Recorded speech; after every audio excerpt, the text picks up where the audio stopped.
Pemirsa apa kabar? Mari kita ikuti Warta Berita PTS tanggal 17 September. Tahun lalu, polisi telah menangkap lebih dari 3.600 oknum WNA di Taiwan. 33% diantaranya menjadi kurir kasus penipuan dan narkoba. Baru-baru ini, petugas berhasil membongkar kasus penyelundupan narkoba yang melibatkan oknum Vietnam termasuk PMA ilegal. Polisi menggerebek asrama pabrik di area pegunungan dan menemukan pria bertelanjang dada yang terlibat dalam transaksi narkoba.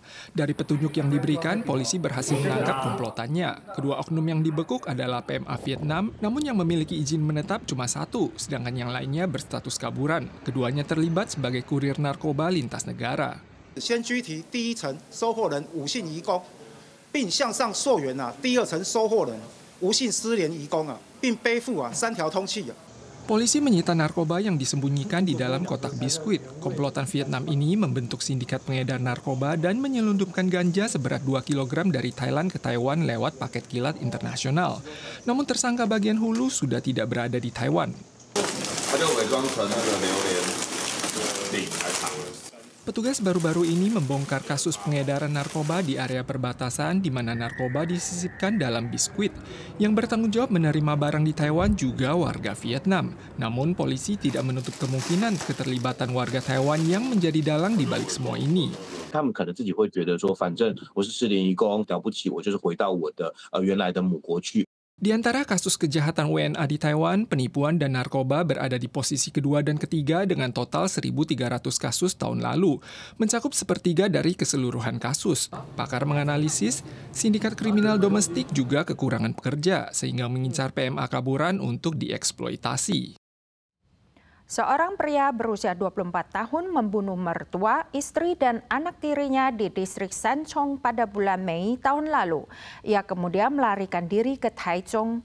Pengadilan Nasional dan Hakim Sipil menyatakan bahwa tersangka sengaja melakukan pembunuhan, maka menjatuhkan hukuman mati dan mencabut haknya seumur hidup. Kasus pembunuhan ibu mertua, istri, dan anak tiri berusia 3 tahun oleh pria bermarga Chang di distrik Sanchong, kota New Taipei ini terjadi pada Mei tahun lalu. Ia juga mencuri buku tabungan, kartu kredit, dan harta ibu mertuanya yang kemudian digunakan untuk meningkatkan status keanggotaan situs kencan dan membeli deposito pada situs judi. Ia lalu melarikan diri ke Taichung.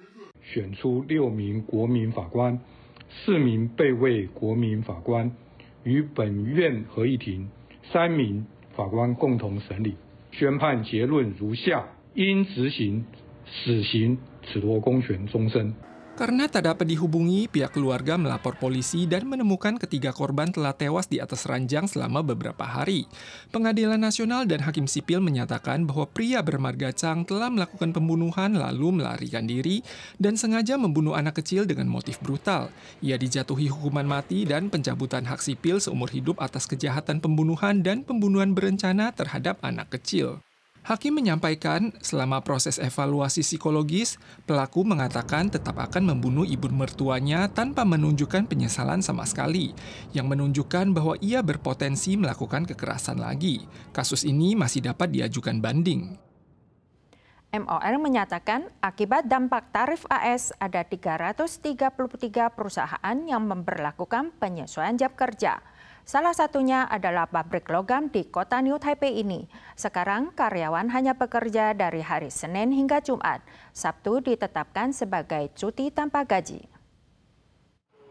Pabrik logam di New Taipei ini telah beroperasi 40 tahun, menghadapi tekanan apresiasi dolar Taiwan, tarif Amerika, dan tidak ada pesanan dari pelanggan. Pemiliknya memutuskan menerapkan cuti tanpa gaji untuk Sabtu. MOL menyatakan total 333 perusahaan menerapkan pengurangan jam kerja, bertambah 88 perusahaan dibandingkan periode sebelumnya. Di antaranya 242 menyebutkan tarif resiprokal sebagai alasan utama. Total karyawan yang terpengaruh mencapai 7.334 orang, naik 2.471 orang dari periode sebelumnya. 2 depresi tropis telah terbentuk dan diprediksi akan menguat menjadi taifun besok hingga lusa. Satu di antaranya berpotensi membentuk taifun berskala kuat.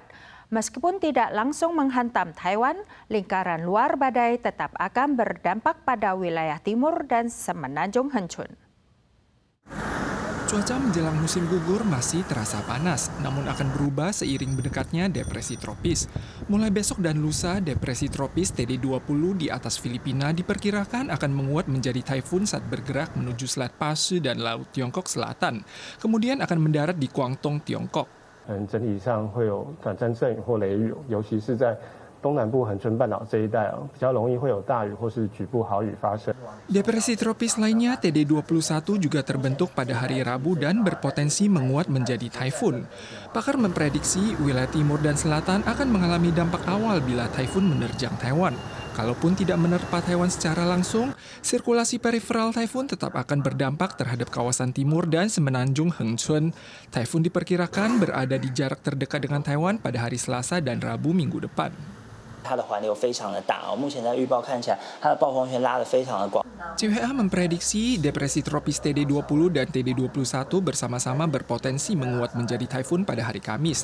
Taifun yang terbentuk lebih awal akan dinamakan Mitak dan berikutnya dinamakan Ragasa.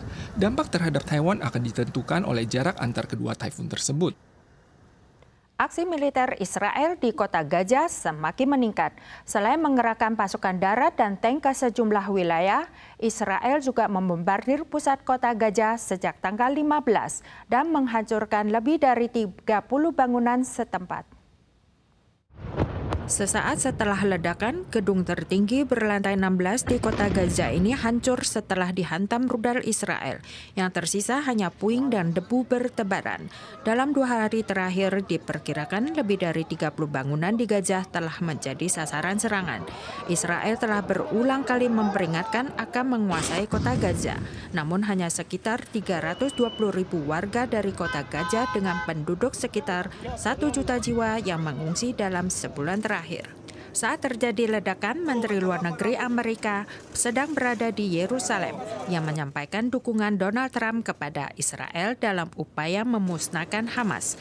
Sementara itu, Liga Arab dan organisasi Islam menyerukan persatuan untuk menghadapi ancaman bersama. Para pemirsa sekalian, sekian wadah berita dari PTS. Selanjutnya, mari kita saksikan ajang olahraga Paris. Kita soal lagi di lain kesempatan, tentu saja dalam waktu dan acara yang sama. Sampai jumpa.